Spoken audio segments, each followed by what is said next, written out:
Well, number one, it just obviously is. It's a great team win. It's a home conference game where you got to take care of home, especially in a league like we're in. Thought we got off to a great start first half. Their ability to make threes really kept them in the game, and high scoring first half. I'm proud of our guys' resolve. Second half, we came out, played really well, got off to another good start. Quincy really helped us getting downhill there.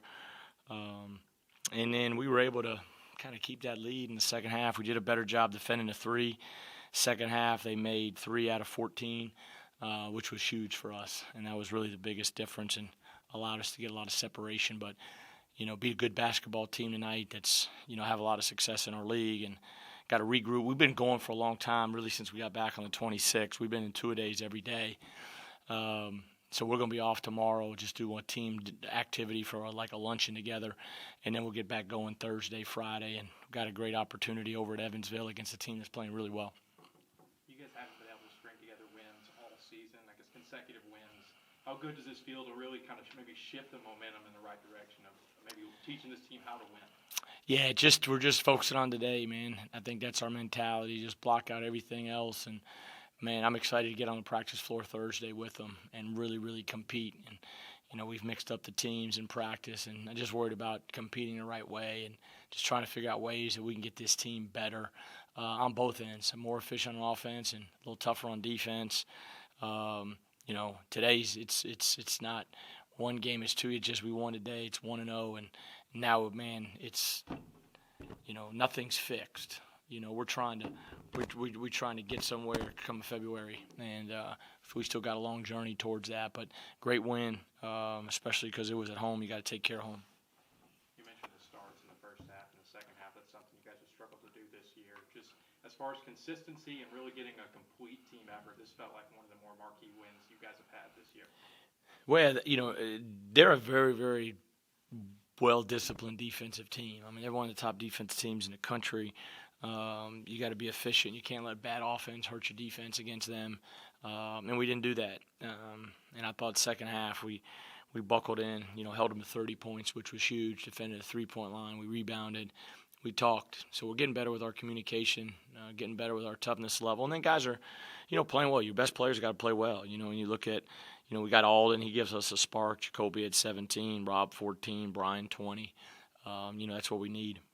Hey, Steve, Alden seems like he's getting really comfortable quickly. Yeah. And then maybe just a word about Sam. Yeah, Alden, it's tough. This can you play, can you not play? Like, every kid has a different scenario. Well, Alden had no waiver, so he was not like – we've sat kids out my whole career, right? And so when you're sitting kids out and they're not going to play, there's certain different things you're doing with them. So he just wasn't ready to play. We weren't filing waivers to try to get him to play. So we were, we had no idea that this was coming. And so I knew it was going to take a long time or take a while, right? It's not going to just happen at the Little Rock game or Southeastern game when you just throw him out there. My goal for him was, can you be ready for conference play? And slowly but surely he's starting to find his groove. 5 for 8, 4 rebounds, 14 points. Really good. And then Sam Murray, people don't know the story, right? The spring he's hurt, no summer, no spring, no summer. Surgery in the fall. Kind of behind the 8 ball, and it's like the old the New York Yankees, when the guy gets sick and, who's the guy, Dave? I know you're a baseball guy.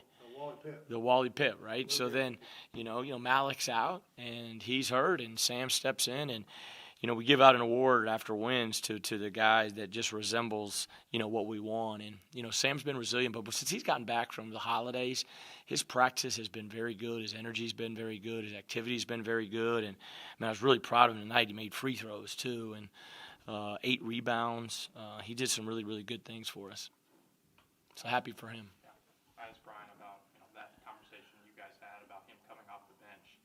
He said it was a hard decision for him to take. I guess what led to that, and do you feel like that's the best spot, him giving you the juice off the bench? Yeah, it had more just to do with, when you look at the numbers the last 5 games of that group together, it just wasn't – the numbers were what they were. They weren't very good. And so we had to change something.